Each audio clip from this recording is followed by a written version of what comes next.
Unit 62, the Great Stock Market Crash.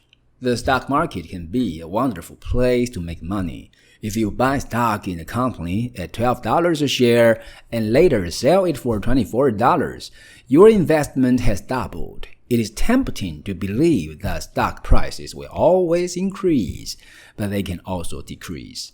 Prices of shares of all companies can drop simultaneously and drop a lot. Then there's a market crash, like the one in 1929.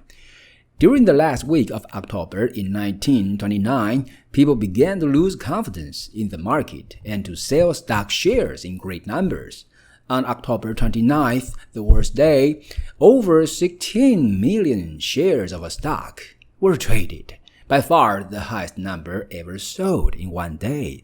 By November 13th, the market temporarily bottomed out. In about 3 weeks, it had lost 40% of its value, a drop of about $30 billion. It would be years before that value was regained. What caused the crash? The 1920s had been years of tremendous growth and prosperity. Road construction skyrocketed as people traded in horses and buggies for cars. Radios and other consumer items rose in demand as more homes were wired for electricity.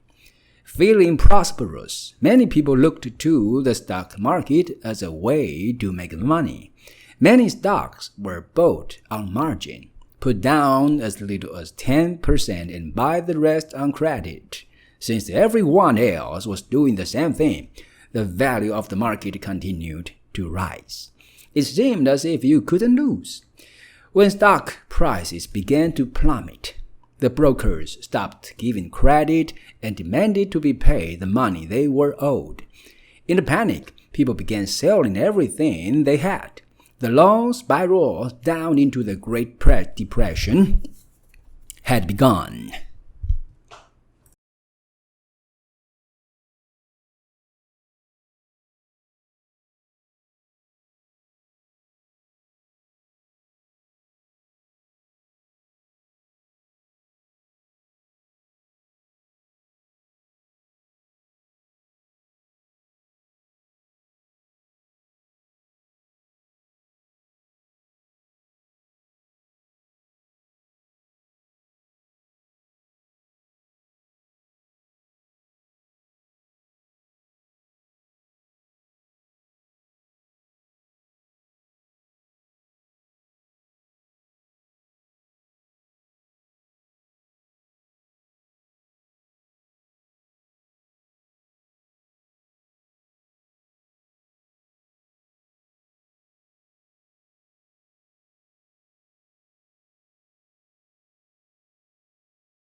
Unit 61, a light blazing across the sky.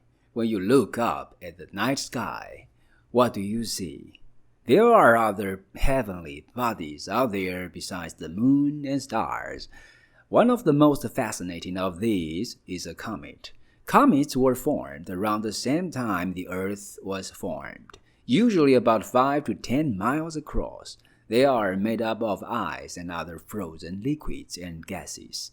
Now and then these dirty snowballs begin to orbit the sun just as the planets do. Scientists know of over 100 comets in orbits that sometimes brings them fairly close to Earth. As a comet gets closer to the sun, some of the gases in it begin to unfreeze. The gases combine with dust particles from the comet to form a cloud thousands of miles across. As the comet gets even nearer to the sun, a solar wind blows the cloud behind the comet, thus forming its tail. The tail and the generally fuzzy atmosphere around the comet are characteristics that can help you to identify this phenomenon in the night sky. In any given year, about a dozen known comets come close to the sun in their orbits. There may also be a dozen or more newly discovered comets. The average person can't see them all, of course. Usually there are only one or two a year bright enough to be seen with the naked eye. Comet Hale-Bopp, discovered in 1995, was an unusually bright comet.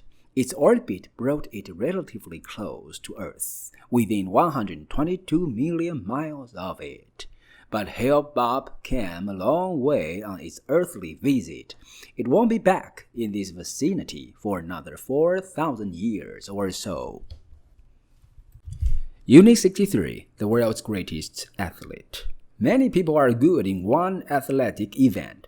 A few excel in two, but very few can compete in a sport requiring skill in 7 different events. Jackie Joyner-Kersee is someone who could. Some have called her the world's greatest athlete. Even as a child, Jackie Joyner wanted to do well in many sports. In high school, she competed in volleyball, basketball, and track. Basketball was her favorite sport then. She attended college on a 4-year basketball scholarship. She became a basketball All-American. After marrying her coach, Bob Kersee, Jackie began focusing on track. One of her best events was always the long jump. Over the years, Joyner-Kersee has won many long jump medals. These include an Olympic gold medal and several world championships. What about the sport with 7 different events? It is called the heptathlon. Besides long jump, it includes events like hurdles, high jump, and shot put. Joyner-Kersee competed in this sport in 4 different Olympics. She won 2 gold medals and 1 silver. Joyner-Kersee has succeeded for 2 reasons. Her great athletic ability is one thing, but she also possesses great mental toughness. That toughness helped her triumph in spite of her serious asthma and allergies. Joyner-Kersee's last Olympics was in 1996. After that, she played professional basketball for a while. She did 1 final heptathlon in 1998 and then retired at the age of 36.